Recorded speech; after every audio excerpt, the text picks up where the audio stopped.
You may be aware that designated salmonid waters bylaw number 964/2018 was signed into law by the Minister for Communications, Climate Action and Environment, Richard Bruton, on the 25th of October last, which designated 7 state-owned lakes as salmonid lakes.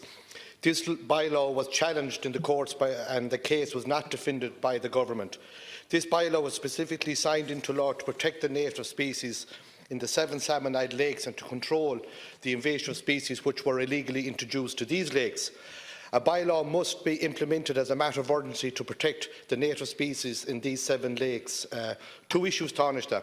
Why was the case not defended by the state when it was before the courts, when no representative from the state appeared to defend the bylaw 964 when it was challenged by the Pike lobby group? And Tánaiste, can you give a commitment that emergency legislation will be introduced as a matter of urgency to protect these 7 salmonid lakes and the native fishing industry? And I can assure you, Tánaiste, if you do bring it in, you will have my full support, and I know that Minister Sean Kine is working hard on this also.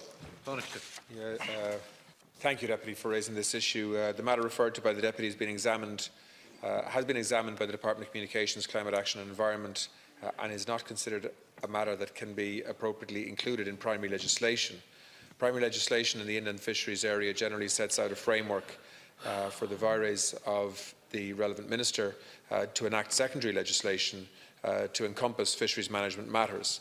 Primary legislation is also therefore generally not prescribed or prescriptive in terms of detailed management interventions. Minister of State Canny has asked his department to reflect over the coming period on the advice and on the outcome of recent proceedings in the context of intended bylaws going forward.